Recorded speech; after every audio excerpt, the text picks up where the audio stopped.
चलिए आइए मेरे प्यारे छात्र, आज का वीडियो खास होने वाले हैं। और आज की इस वीडियो में हम बात करने वाले फिजिक्स मॉडल सेट 3 का बताने वाले हैं। जो ये प्रश्न आप लोग को एग्जाम में पूछे जाएंगे, यानी कि 1 फरवरी से जो एग्जाम आता है आप लोग का, वो एग्जाम में पूछे जाएंगे। तो 12th वाले दिल थाम के बैठ जाइए, क्योंकि आप लोग के एग्जाम के लिए प्रश्न तैयार हो चुका है जो आप लोग को एग्जाम में पूछे जाएंगे। तो सभी छात्र इस प्रश्न को जल्द से जल्द देखिए मेरे प्यारे छात्र, क्योंकि आप लोग का एग्जाम मात्र 2 मंथ बचा है, यानी कि 7 दिन बचा है और 7 दिन जाने में जरा भी टाइम नहीं लगेगा। तो चलिए मेरे प्यारे छात्र, इस वीडियो को हम स्टार्ट करते हैं कि विद्युत क्षेत्र का मात्रक क्या होता है। याद रखें सभी छात्र कि विद्युत क्षेत्र का मात्रक क्या होता है। तो विद्युत क्षेत्र का मात्रक होता है वोल्ट मीटर -1 में। विद्युत क्षेत्र का मात्रक होता है वोल्ट मीटर -1 में। Option number B. चलिए अगला का बात करते हैं। अगला आपका आता है 2 नंबर में कि तीन संधारित्र जिनमें प्रत्येक की धारिता C है, श्रेणी क्रम में जुड़े हैं, उनकी तुल्य धारिता क्या होगी। प्रश्न कह रहा है कि 3 संधारित्र जिसमें प्रत्येक की धारिता C है, श्रेणी क्रम में जुड़े हैं, उनकी तुल्य धारिता क्या होगी। सभी मेरे प्यार से देख लीजिएगा और एक बार कमेंट बॉक्स में जरूर लगाइएगा। C/3 क्या होगा। C/3 option number C।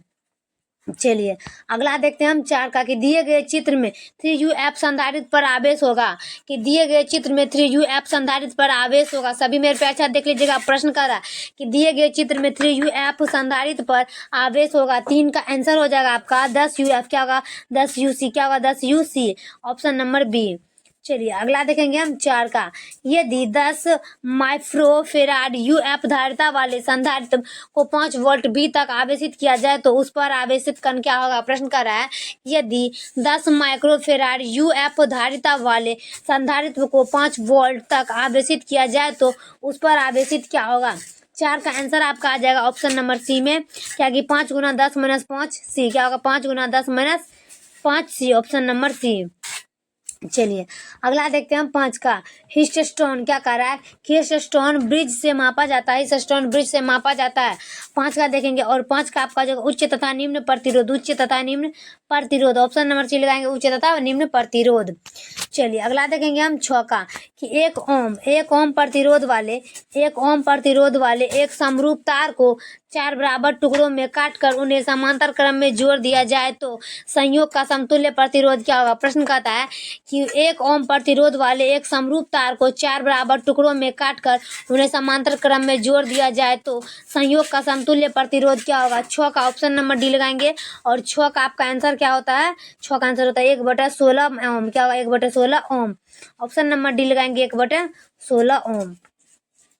चलिए अगला देखेंगे 7 का कि चुंबकीय क्षेत्र के फ्लक्स की SI मात्रा क्या होती है। चुंबकीय फ्लक्स की SI मात्रा क्या होती है। याद रखेंगे कि चुंबकीय क्षेत्र के फ्लक्स की SI क्या होती है। 7 का देखेंगे और 7 का आंसर होगा वेबर क्या होगा। वेबर ऑप्शन नंबर सी लगाएंगे हम वेबर। चलिए अगला देखेंगे हम 8 का कि किसी लंबे सीधे धारावाही तार से प्रवाहित विद्युत धारा क्या होगी। यदि तार से 10 सेंटीमीटर की दूरी उत्पन्न चुंबकीय क्षेत्र 2 MT हो। क्या कह रहा है कि किसी लंबे सीधे धारावाही तार से प्रवाहित विद्युत धारा क्या होगी यदि तार से 10 सेंटीमीटर की दूरी पर उत्पन्न चुंबकीय क्षेत्र 2 MT है। मतलब कह रहा है कि 10 सेंटीमीटर की दूरी पर अगर तार चुंबकीय क्षेत्र में 2 M हो तो T क्या होता है। तो इसका होता है 1000 A क्या होगा। 1000 A option number B 1000 A। चलिए अगला देख लेते हैं हम 9 का। इनमें से कौन अनुचुंबकीय पदार्थ है। याद रखेंगे कि इनमें से कौन अनुचुंबकीय पदार्थ है। इनमें से कौन अनुचुंबकीय पदार्थ है तो वो आपका हो जाएगा ठोस क्या होगा। ठोस। याद रखेंगे इनमें से कौन अनुचुंबकीय पदार्थ है। ठोस ऑप्शन नंबर ए। चलिए अगला देखेंगे हम 10 का। स्वीय प्रेरकत्व का सही मात्रक क्या होता है। स्वीय प्रेरकत्व का सही मात्रक क्या होता है। 10 का देखेंगे और 10 को होगा हेनरी एच क्या होगा। Henry H. प्रश्न कर रहा है स्वीय प्रेरकत्व का सही मात्रक क्या होता है। Henry H option number C. चलिए अगला देखेंगे हम 11 का। वह यंत्र जो यांत्रिक ऊर्जा को विद्युत ऊर्जा में बदलता है उसे क्या कहते हैं।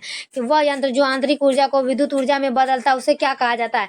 11 को होगा डायनेमो क्या होगा। डायनेमो ऑप्शन नंबर सी लगाएंगे डायनेमो। चलिए अगला देखेंगे हम 12 का। प्रतिघात का मात्रक क्या होता है। याद रखेंगे प्रतिघात का मात्रक क्या होता है। तो प्रतिघात का मात्रक होता है ओम क्या होता है। ओम ऑप्शन नंबर ए लगाएंगे ओम। प्रश्न कहता है प्रतिघात का मात्रक क्या होता है। ओम ऑप्शन नंबर ए। चलिए अगला देखेंगे हम 13 का। यदि धारा और विभवांतर के बीच कालांतर थीटा हो तो शक्ति गुणांक क्या होगा। कि यदि धारा और विभवांतर के बीच कालांतर थीटा हो तो शक्ति गुणांक क्या होगा। 13 का होगा कॉस थीटा क्या होगा। Cos theta option number B लगाएंगे कॉस थीटा। चलिए 14 का कि पर्यावर्ती धारा परिपथ में 1 एमीटर का पठन 5A है। परिपथ में धारा का अधिकतम मान शिखर मान है। क्या कह रहा है कि पर्यावर्ती धारा परिपथ में 1 मीटर का पठन 5A है। परिपथ में धारा का अधिकतम मान शिखर मान है।